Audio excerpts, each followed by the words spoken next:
Alright guys, welcome back to another Transformers review, and this time I have another in-box figure that I got secondhand from my local store, very similar to the Siege 35th Anniversary Megatron that I just reviewed. This is the Siege 35th Anniversary Soundblaster, and he was actually traded in with the Soundwave that he is a repaint of, but they actually priced this one at only $10. So I said, I think I'll take this one, and it gives me a chance to have a new Soundwave mold that is not in the G1 Soundwave color deco, and just try something a little bit different for literally half the price. The Soundwave was $20, so this is just kind of a new opportunity to try something different, and I'm really looking forward to it. So I wanted to show him off in the box before we crack him open. You can see he is still tied down with the little ties there, and the box is in pretty good shape for something that a collector decided to get rid of, and the store only charged, $10 for it. So I'm really excited about this guy, even though his alt mode is probably not going to be anything to be desired. It is one of those, it kind of just transforms into nothing. A lot of the Cybertronian alt forms are like that, where it's just a weird shape thing that's supposed to be some kind of Cybertronian ship, although certain series do that better than others with ships that are more high concept and have a lot more going on. This does not appear to be one of those, but I guess I'll save my opinion for when I actually have my hands on it, because the engineering and how it converts into that alt mode might make up for some of that and make it more interesting in the long run. So we'll go ahead and crack this guy open and see what I think. All right, and here we have Soundblaster in his alt mode. So a little bit of lore on Soundblaster, because it is not a character often seen in many of the toy line adaptations. So I hadn't really heard of this character before now, and I had to do a little bit of research, but apparently he was originally introduced in the old Dreamwave comic continuity as a clone character developed by Shockwave, very similar to Sunstorm. And his prominent role, of course, is in the 2019 War for Cybertron Siege cartoon series, done as a Netflix exclusive, partially in part by Rooster Teeth, where he's a more prominent character. And he is essentially just a repaint of Soundwave, but his personality is very, very, very different. Instead of being the stoic tactician that Soundwave is, he is a much more ruthless, more brutal, blatantly evil character. That's what this toy is based on, of course. But this was one of the only times that Soundblaster, the character, was adapted into the toy line in any kind of meaningful way. There may have been one or two other times, but this is one of the most noteworthy. So to kind of talk about his alt mode here, I really do think the big sell with this one over the Soundwave one is the color deco, and I'm sure the Soundwave one looks fine, but there's just so many cool things going on with this. So I'll talk about this more when we get into the robot mode, but the black and red combination just looks really awesome, especially because the red is weathered, and there's some deliberate weathering going on right here, as you can kind of see, with some silver and gray to make this black look more metallic and more weathered, which just looks incredible. This molded in silver right here, actually I think this might be paint. I think it actually is paint. This painted silver right here just looks incredible, and all the details really pop quite well there. And then wonderful detailing down here. And then this piece on the back, which will become his chest, is not just a yellow plastic, it's actually molded in a gold color, and the translucent red just looks awesome. So I really, really love the color deco on this guy. But other than that, the alt mode is, as I suspected, kind of bland. There's not really a whole lot going for it. He basically does kind of transform into nothing, and that's a problem with a lot of these Cybertronian ships. He does have some cool things going for him. I really like how these things fold up. And then his shoulder cannon and one of his handheld weapons become this eerily symmetrical looking weapon up here, which there is a way in which his handheld gun, which is used as his energon repair ray in the War for Cybertron game, it collapses down into itself to look identical to his shoulder cannon if it's facing the opposite way. And that was a really clever little bit of engineering to make him just look a little bit more symmetrical in his robot mode. In his alt mode. Other than that, underneath, you have the little skid landing gear things that flip out, which look like they may or may not have guns on the front. So potentially these can flip out to create more guns in his ship mode. and also have little landing skids right there. The same thing with these right here, where if they flip forward, you could, use your imagination and say these are more guns that face forward. Flip them back, they represent more landing skids. But I think the biggest problem with this alt mode is just that it doesn't really hide the arms and legs very well at all. Like, you can just kind of look at him from almost any angle and be like, yeah, that sure is his arms down there. Yeah, that sure is his legs right there. And that's really about all that he has going for it in the alt mode, unfortunately. So I do like that they managed to utilize the robot mode chest very well, because it's always an awkward feature of every sound wave, because that has to be a very large open cavity that can open and close, and there's not a whole lot you can always do with that. So the way they integrated it here by putting it on the back and completely getting it out of the way of this alt mode was pretty helpful. This guy is also pretty reminiscent, I feel like, of Shockwave, particularly from the toy standpoint. It reminds me a lot of the Fall of Cybertron Shockwave, even though that was a deluxe and this is a Voyager. Pretty much it for for the alt mode. Let's go ahead and transform him into the robot mode, where the more interesting part is. Alright, so now we have Soundblaster in his robot mode, and I wanted to show off something really quick before we finish the transformation here.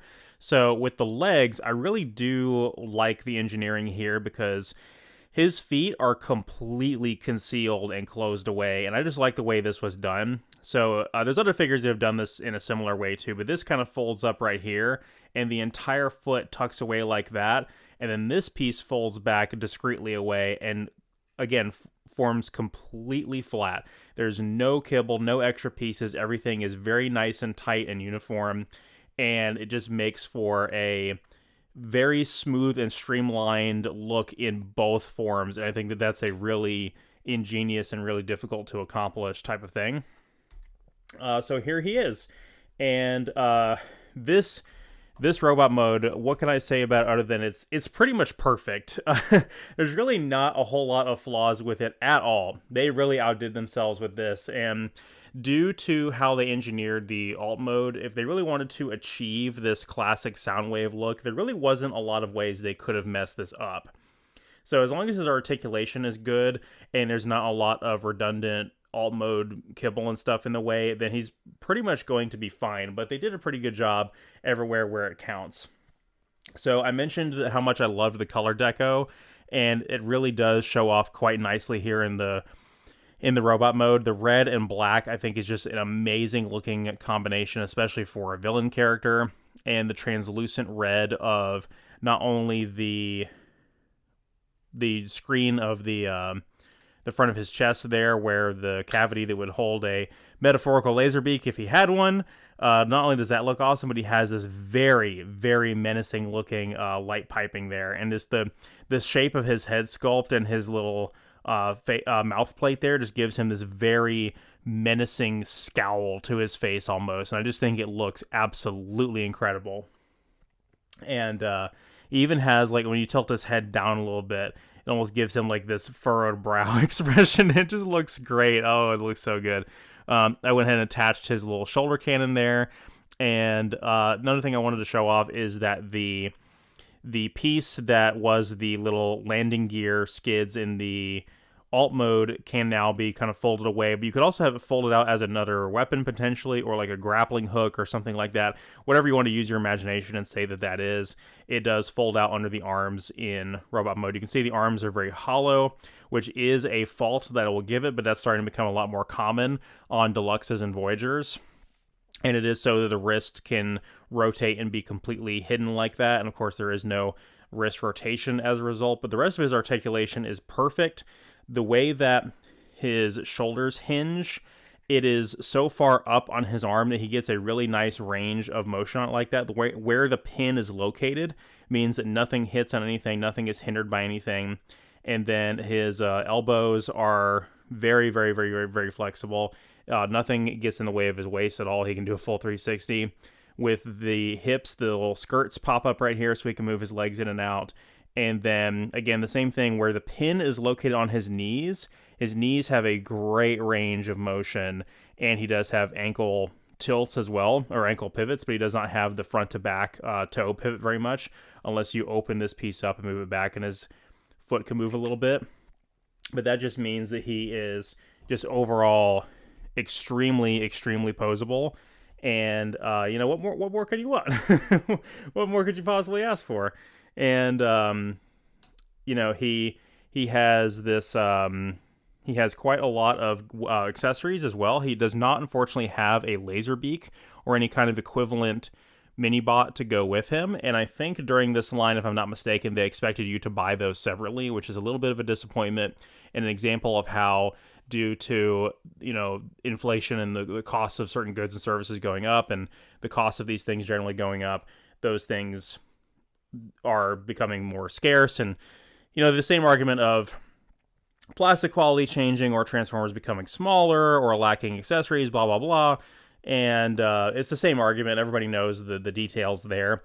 And that's the reason why he doesn't come with a little mini bot. But he does have still the spring-loaded chest where it would go if he had one. And he also has his weapon that is more of his signature weapon from G1 Soundwave, which, again, when you push it all the way back, the little pin, if I can get to focus, the little pin pops out back here, which gives an identical look to the backside of his shoulder cannon for the alt mode, but you can push back on that and then pull it out the other side. And it has the fully extended barrel just like this, which again is his iconic G1 weapon, and also looks just like the Energon repair ray thing that he had in the War for Cybertron games. And so we can do a pretty dynamic pose like that. Again, his knees are just, and he's stable too. Like, he is not going to fall over at all. So you can get really kind of crazy ranges of motion like that, and he is very, very stable. But then he also has another gun, and this one is, in this configuration, just looks like a regular, blaster with an underslung handle or barrel or some kind of tube-fed magazine, something like that, or like a rail. But it can also flip out and become a longer rifle that's held this way. But unfortunately, I don't think that looks nearly as good because you have the hinge right up here. It's very similar to the little blaster that came with the Universe Prowl that I have, where it folds away for storage, but then it flips out like this to become the actual gun. But that one wasn't really nice and discreet and subtle. But I think that it looks better to have it folded over like this because I like the underslung part right here. And I like that it actually has a sight up here, which makes the barrel look a little bit better. And it just looks like a little nice Energon pistol in his hand. And I do think it's really cool when they give these figures additional accessories, even if he doesn't have like a laser beak or anything like that. He still has another weapon, which they didn't have to give him, but they did. And I think it's a really good looking weapon that you can maybe give to other characters. Also, due to his transformation, he also has pegs on the side of his arms there. So if you had other types of weapons, you could peg them in to his arms and to his shoulders. That might also be a result of the Weaponizer figures released around the same time, because I know the Optimus Prime that I also have that I'll do a review on, there is a character that goes with him that I also have that's one of the Weaponizers that will be able to be just basically taken apart into various different weapons and pegged in all over his body to give you that sort of Weaponizer look. And Soundwave here is also capable of doing that same, or Soundblaster is capable of doing that exact same thing. The shoulder cannon doesn't really get in the way of the motion of his head, but it can get in the way of, the light shining on his head, depending on how he's posed like that. So maybe pose him like that so that the light can actually hit his face.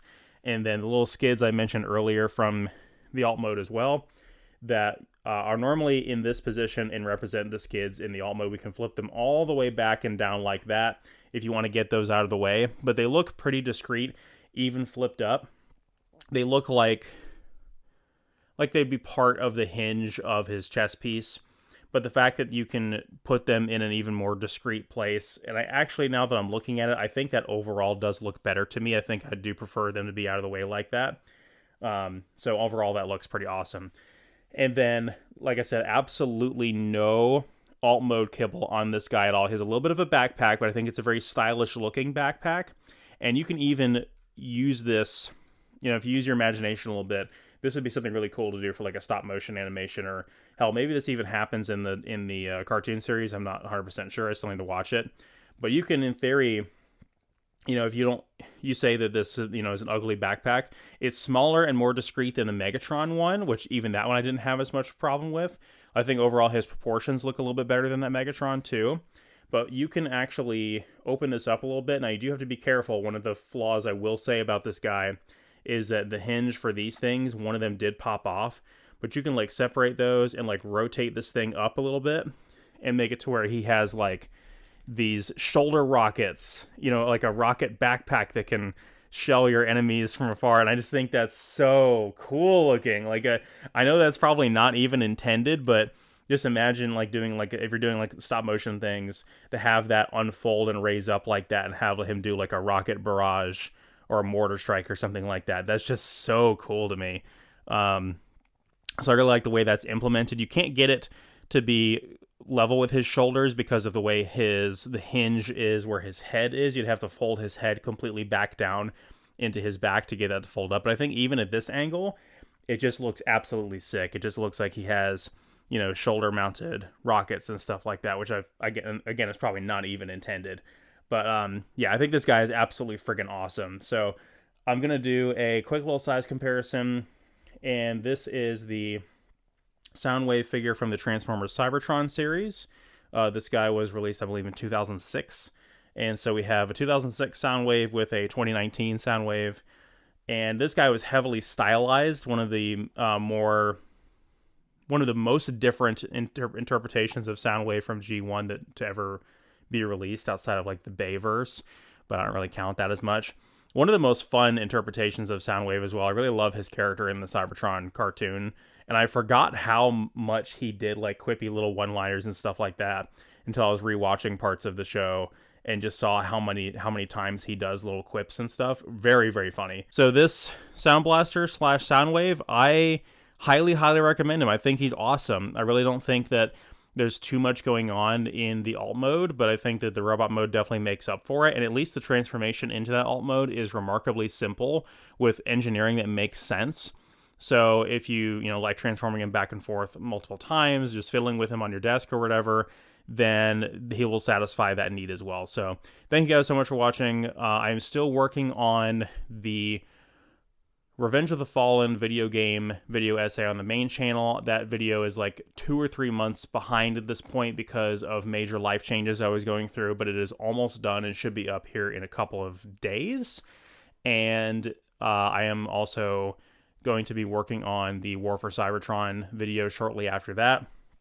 The Studio Series Gamer Edition War for Cybertron figures are also coming out here soon, and I believe the Optimus Prime is on his way with the Barricade shortly behind that, and I'm very, very much looking forward to getting my hands on those. So lots of other Transformers and Zoids videos to come, so thank you guys so much for watching, and I'll see you guys next time.